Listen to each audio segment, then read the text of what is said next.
Welcome to HSE Pulse, a one-stop solution for all HSE related topics. I am Srinath Ganesh, experienced HSE professional from various industries such as oil and gas and construction industries. As part of NEBOSH GIC course series, International General Certificate in Occupational Health and Safety, we are currently under Unit GIC1, Management of Health and Safety.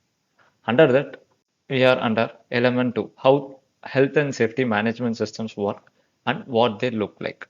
Under element 2, there are two sub-elements available. 2.1, key components of health and safety management systems, and 2.2, key components of a health and safety policy.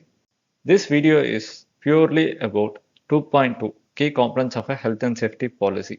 And also, as we are going to cover the full NEBOSH GIC course in the upcoming videos. Kindly subscribe to HSE Pulse so that further uploaded videos will come as a notification immediately to your mobile. Let's go into the video and discuss the topic in depth. Under 2.2, key components of a health and safety policy, there are three sections available. Introduction to health and safety policies, the three parts of a health and safety policy, and reviewing the policy. Introduction to health and safety policies. In every company, even if you are a working professional, you might have seen the health and safety policy, which is also demonstrated during the induction. When you're joining the company, usually induction will be provided. In that induction, they will be covering the health and safety policy document. So what does it mean? It defines the organization's overall approach and commitment to health and safety. How the company is considering the health and safety. So that commitment will be demonstrated using health and safety policy. It sets clear aims and objectives for protecting employees and others. It also establishes general and specific responsibilities regarding to health and safety at all levels of the employees working in the organization. It provides guidance on operational arrangements to manage the health and safety risks in the workplace. It helps to prevent injuries, ill health, and accidents arising from the work activities. It is also based on the organization's size, structure, and complexity of the organization. It also addresses specific hazards and risks relevant to the workplace. And if you compare the health and safety policy of the different organizations, it will not be in the same format. There is no designated standard format for the health and safety policy, but it must reflect the organization's needs, size, structure, and complexity of the organization, risks exist in the workplace, hazards, and the number of workers working in the organizations, etc. The three parts of a health and safety policy. Under health and safety policy, there are three parts. General statement of intent, which explains the organization's commitment to the management of health and safety. It will be usually signed by the senior most person in the organization responsible for health and safety. Next, organization section. It includes allocating the roles and responsibilities at all levels of employees working in the organization. Then arrangement section. This includes development of the system and arrangements to manage the health and safety risks in the workplace, including emergency arrangements. General statement of intent or statement of general policy. As I have told earlier, it will be signed by the senior most person in the organization who is responsible for the health and safety. It might be CEO or managing director or any other person or health and safety director. So which shows commitment to the health and safety from the top management level. Health and safety policy is dated to indicate as a reference point for reviewing the health and safety after any emergencies or after any accidents and also after a regular period of time. It includes setting aims and objectives. What is meant by aim?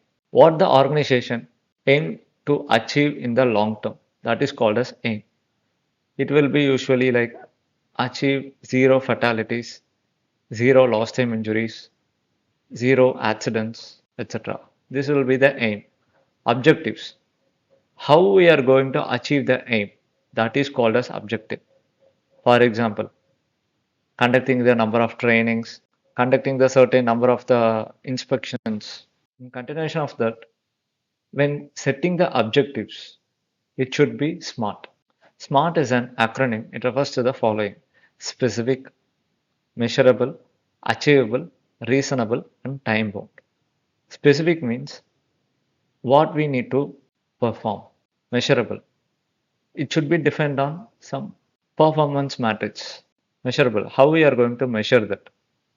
Achievable. Whether it is possible to do that within the time period. Then reasonable. Whether the time scale set is reasonable and also resources are there for doing that. Then time bound. A proper deadline is available for completion of the objective. This cumulatively it is called as SMART objective. In the example you can able to see. Review all 48 risk assessments within a 12-month period, which is a SMART objective.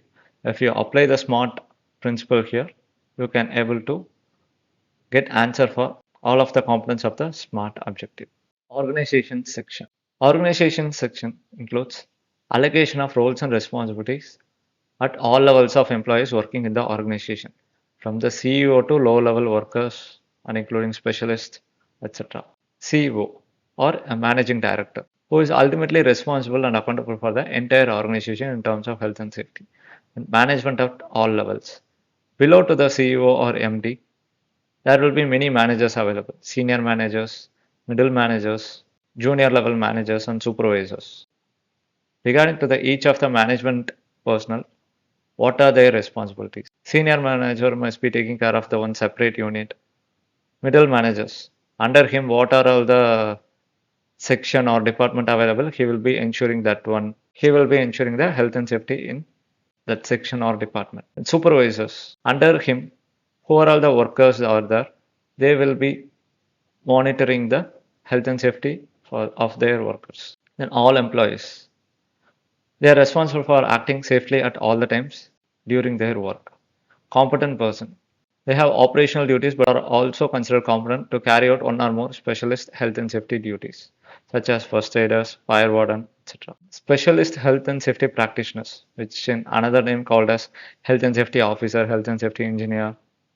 So they are responsible for providing advice to support management and employees in achieving safety.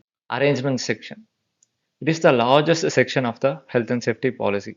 It deals with general arrangements that exist to manage health and safety and specific arrangements that are necessary to deal with particular risks relevant to the organization and its activity. So common health and safety arrangements are carrying out the risk assessments, identifying health and safety information and providing instruction and training to the employees, how to report the setting up the methods for reporting the near miss incident, setting up the methods for reporting the near misses, accidents, and recording and thoroughly investigating them. Performing consultation with the workers on health and safety matters, development of the safe system of work procedures, and permit to work system establishment to control the hazards in the workplace. Setting up welfare and first aid provision and other emergency procedures, performing housekeeping, the communication of health and safety matters, hazards exist in the workplace with respect to each job, including the control measures. It might be communicated through notice boards in the form of posters or distribution of pamphlets or any other displaying some good videos explaining all the hazards and control measures in the attractive color and by proper signages. So there are various methods available. And compliance monitoring, including auditing of the system, whether company is adhering to the legal standards and company standards, rules and regulations, etc. Reviewing the health and safety policy. We should review the health and safety policy under the following conditions. Technological changes. Whenever there are any introduction of new plant or new equipment or new processes, we should review the health and safety policy. Organizational changes. Whenever there are any changes to key persons such as CEO or MD or senior manager, we should review it. And whenever there are any changes in the legal rules and regulations, which is applicable to the organization, and changes to the type of work that the organization does, following any enforcement action against company in the form of either fines or penalties or imprisonment, prosecution, etc. Following consultation with the workforce, changes in the location of the company or change of buildings, workplace or work site after a certain amount of time, which might be usually after 1 year or after 6 months, which depends on the company and risk and number of workers existing in the workplace.